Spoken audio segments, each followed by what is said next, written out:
Chapter 7. The ringing of my cell phone jolted me from sleep the next morning. Eyes still closed, I patted the bed until I found my purse and pawed through it until my fingers touched the phone. Pulling it out, I swiped the screen without looking at the caller ID. Hello? My voice still held the heaviness of sleep. Callie? My eyes snapped open at the familiar voice on the other end, and I scrambled into a sitting position, instantly awake. Callie, don't hang up, Daniel's voice pleaded. My heart thudded in my chest, and my pulse quickened. Why was he calling? Had he broken it off with Shayna? My nostrils flared, and my grip tightened on the phone. Why shouldn't I? Okay, you have a right to, but Callie, I think I made a mistake. You think? My shrill voice echoed in the hotel room, and my hands began to shake. Heat flared inside me as my eyes narrowed to slits. You bet you did. I know, Daniel stammered. I guess I got cold feet. But Callie, I miss you. I can't concentrate or eat. A small segment of satisfaction flooded me at his admission. I was glad he was suffering. Now he knew how I felt. What about Shayna? The poison in my voice matched the ice flowing through my veins. He sighed. That was a one-time thing, Callie. I never meant for it to happen. But you were always so busy. I was trying to get a promotion, to junior partner, to make a better life for us, I spat, biting off the string of obscenities I wanted to scream at him. I know, and I should have been more understanding. He paused. Hey, did you get the partnership? No, I snapped. I couldn't concentrate either, and I made some stupid mistakes. I'm lucky my boss didn't fire me. I'm sorry. I should have handled the situation better. You think? A pregnant pause ensued, and I held the phone out, my finger hovering over the end call button. I should just hang up on his sorry butt, but the memory of my late-night plea made me pause. Maybe he was sorry. He did sound remorseful, but could I trust him? Would I ever be able to trust him again? I returned the phone to my ear and plucked at some lint on the comforter, waiting to hear if he had more to say. Can I come see you? He blurted out. I sucked in my breath. Did I want him here? Yes, I missed him, and I had asked for his return, but did I really want it? Or had that been the alcohol and JD's rejection talking? I'm not home. My boss told me to take some time off, so I changed our honeymoon tickets for a trip to the Caribbean. More silence. Then I'll come there. What? My head shot up. I could use some time away too, and it's not like I can't afford it. Besides, I think the time together would help us reconnect. I chewed on my thumbnail as I thought about it. The biggest question was whether I could forgive Daniel or not. Maybe it had been a one-time thing. I had been working a lot of hours, but that didn't make what he did right. Plus, we had been together for 3 years. That was a long time to throw away. But could I take him back? And what would my friends and family say? I sighed. I knew exactly what they would say. They would tell me to kick the creep to the curb. But they weren't the ones in love with him. If I was going to give this a try, this would be the perfect place to take the first step. Away from prying eyes and accusing or pity-filled stares of those who knew. Okay, but you'll have to get your own room. Daniel chuckled on the other end. Okay, it's a deal. I'll be there in a few days. As I hung up the phone, I wondered if I had just made a horrible mistake. I wasn't the type to give cheaters a second chance, but what if there was a God who had listened and heard my plea last night, drunk though it was? What am I saying? Rolling my eyes, I tossed the phone down. I didn't believe in God any more than I believed in the Loch Ness Monster or Bigfoot. I need to clear my head. I must be suffering from extreme hunger. I headed down to one of the hotel restaurants on the ground floor and chose a table near a window that faced the ocean. The waiter took my order of oatmeal and fruit and then left me with my view of the enormous ocean and the waves that ebbed forward and backward, endlessly lapping the sand and then returning. The water appeared peaceful today, like a shimmering sea of blue glass. I wished my mood matched the serene picture, but churning inside me was a ball of turmoil, partly from Daniel's phone call and partly from the previous night with JD. I had no idea why, but I didn't want that to be the last impression he had of me. Maybe I'll take a walk outside. The fresh air would do me good. When breakfast was finished, I placed a small tip on the table and wandered out the side door to the beach. The warmth hit me first, and my face turned up to grant the sun's kisses. The hotel had been cooler, and the warm air pressing down on my body sent a shiver down my spine. I inhaled a deep breath of the still, salty air, invigorating my senses as I strolled to the water's edge. Slipping off my shoes, I dug my toes in the sand, enjoying the feel of the tepid water licking my ankles and tickling my toes. If only I could stay here, where life seemed easier and clearer. As I turned to the right, my heart sped up at the sight of the familiar figure. The strong shoulders and longer hair gave away JD's identity before he even turned around. I opened my mouth to call to him, and then shut it again. Would he want to talk to me? I had been so awful last night, but at least this would give me a chance to apologize to him. I scooped up my shoes and jogged toward him. JD, I hollered when I was within earshot. He turned and his face brightened. Relief flooded through me. He didn't seem angry. Hello, Callie. He smiled as I stopped in front of him. Are you feeling better this morning? My gaze dropped to the ground and I dug a toe in the sand. I am so sorry about last night. That wasn't me. He placed a finger under my chin, lifting it until my eyes met his. Up close, his emerald green gaze was even more arresting. I felt like he was staring deep into my soul. I know it was the alcohol talking, but Callie, maybe you should stop drinking. My chin tingled at his touch, and I licked my lips. The tingle was crawling down the rest of my body, which wanted to press against his. Says the bartender who gave me a double my first night here. I had meant it as a joke, to lighten the desire I was feeling, and to keep my arms from wrapping themselves around his neck, but his gaze remained serious. I cleared my throat. The funny thing is that I rarely drink at all. This has just been a horrible week for me. His eyes never wavered from mine. How different he was from Owen, who couldn't seem to keep his eyes focused on mine. The urge to lean forward and taste his lips blared in my brain, but I pushed it back. I was doing my job, he said finally, dropping his hand. But your day must be getting better. You're smiling. Well, it might be. I tucked a dark strand of hair behind my ear and lowered my eyes. My fiancé is coming to spend some time with me. I glanced up to see his reaction, unsure exactly why I cared.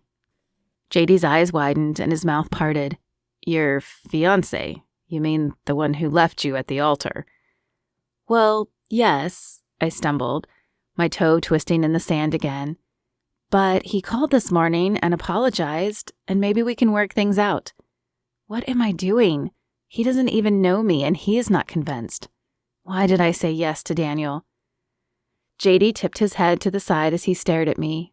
For your sake, I hope so. But I also hope you know what you're doing. Remember, Callie, sometimes things happen for a reason. Are you trying to tell me God planned for him to leave me? I replied, taking a step back and lowering my brow. Maybe Daniel's call was an indication that God wants us back together. I mean, I did pray for it. You prayed? His eyebrows shot up and his eyes gleamed. I bit my lip. It hadn't exactly been a prayer. Well, sort of. I asked out loud for certain things to happen. JD's shoulders fell. That sort of request isn't what God wants to hear from any of humanity. He wants to hear our plea for help and that we need him to guide our lives. Besides, God isn't the only being who listens to the verbal requests and prayers we make. What do you mean? I mean, Satan also listens to what people say out loud, and he intends to interfere with God's plan for individuals, especially believers. That's the whole point of the book of Job in the Old Testament. If you haven't read it, you should. My eyes narrowed and I crossed my arms. Who did this guy think he was? Why couldn't he be happy for me? And why did I care so much what he thought? Are you suggesting that my fiancé is only returning to me because Satan wants to hurt me? He held his palms out like a peace offering. That's not what I said. I'm saying that Daniel's coming back to you might be Satan's doing to distract you from God's purpose for your life. Uncrossing my arms, I moved them to my hips in a show of defiance. Well, then why doesn't God stop it? JD cocked his head and gazed evenly at me. You haven't asked him to, Callie.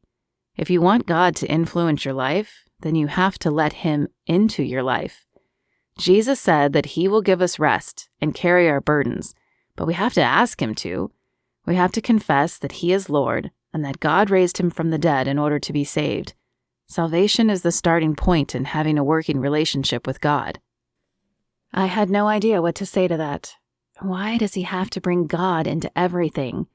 The silence stretched out. Look, I head back to the States in a few days, Callie, but I'd like to show you more of what the island has to offer while I'm here, if you're up for it. I paused for a moment. I was a little miffed that he couldn't just be happy for me, and I certainly didn't buy into his religious nonsense. But I did have some time to kill, and he had saved me last night. Plus, as much as I wanted to, I couldn't deny that I wanted to see him again. Sure, I'd like that. He smiled. Great. I want to show you Dunn's River Falls. Why don't you change into an outfit you can hike in and meet me back at the hotel entrance in half an hour? We walked back to the hotel, parting at the front desk to go to our separate rooms. I changed into a pair of shorts and a crop top, and then made my way back to the atrium to meet JD, who stood by the front door, looking quite handsome in tan cargo shorts and a green tropical shirt. I pointed to the bag at his feet. Did I need to bring a bag? No, I packed us a lunch, some water, and my camera. Follow me. He led the way out the front door where a gray shuttle van was waiting. As he opened the door, I noticed 5 other people already squished inside, and my heart sped up. Only 2 spots remained in the far back, just enough room for JD and myself.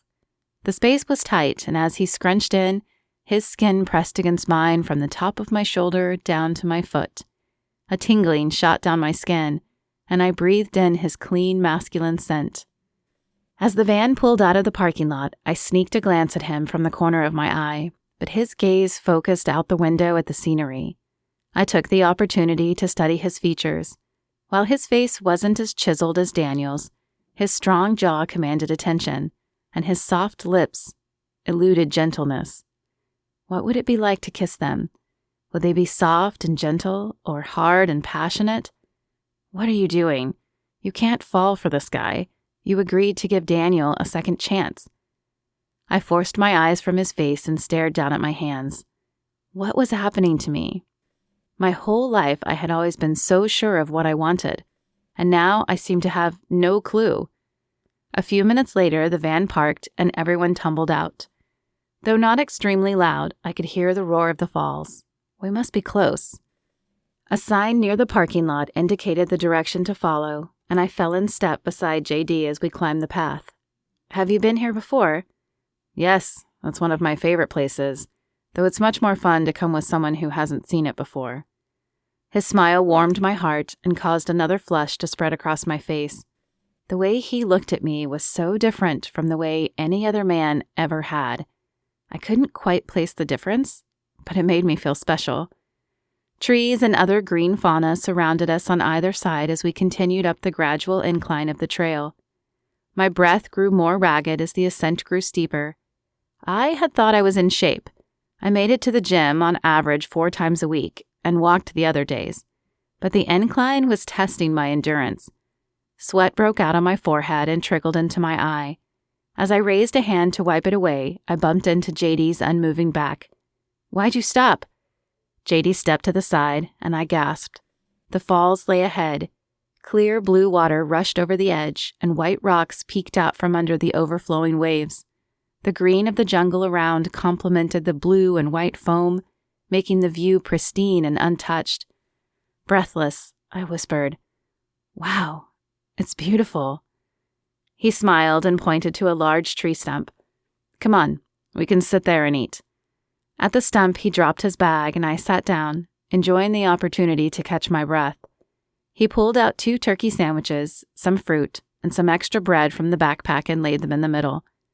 I grabbed a sandwich, unwrapping the saran wrap surrounding it. I am so hungry. I had the fresh bread in my mouth, ready to bite down, when I realized JD had his face lowered and his eyes closed. Oh, good grief. A sigh escaped my lips, but I lowered the sandwich and closed my eyes. Okay, fine. Go ahead and pray. Lord, thank you for the beauty all around us. Thank you for making yourself known in the amazing things you have created. Help us to always keep our focus on you. Amen. My eyes snapped open at the ending word, and I took the bite of the sandwich. This is nice. I can't remember the last time Daniel and I did anything outside.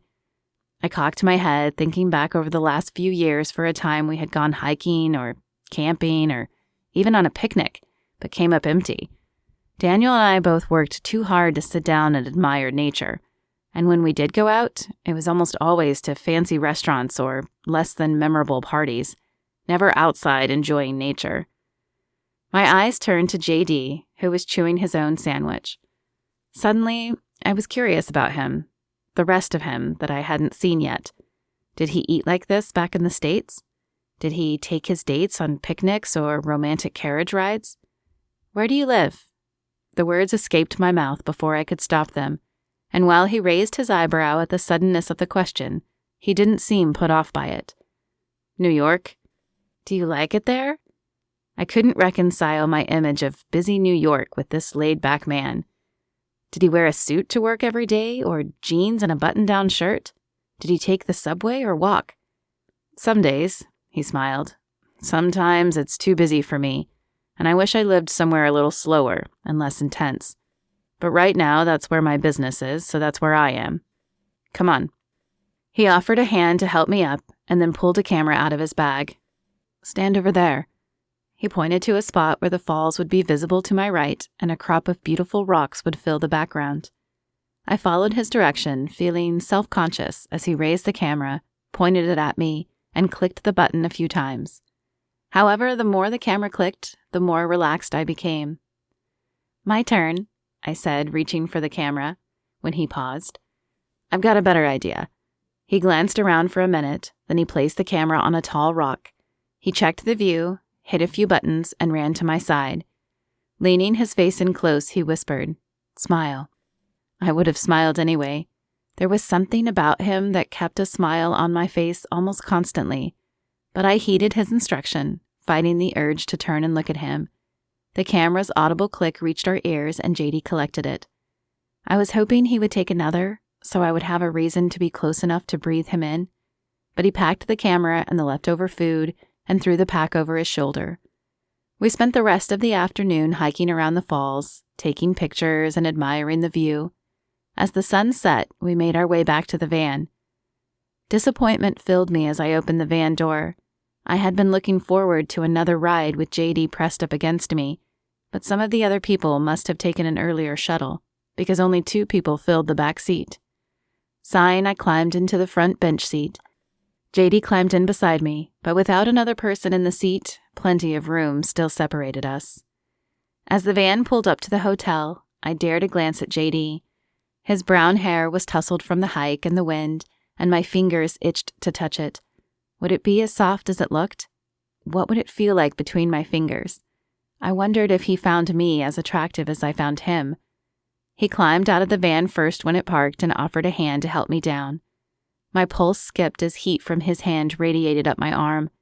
But as soon as my feet touched the pavement, he let go. Why wouldn't he hold my hand? Was it because of Daniel? Why had I told him about Daniel? I rubbed my arm and stared into his eyes. Thank you. Today was fun and so beautiful. His gaze locked on mine and electricity crackled between us. Could he feel it too? You're welcome. I have to cover a shift tomorrow evening at the bar, but would you like to do lunch? I'd love that.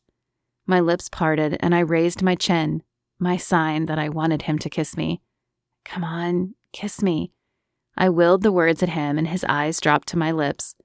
My eyes closed, waiting for the feel of his lips on mine, but nothing came. JD cleared his throat and my eyes snapped open.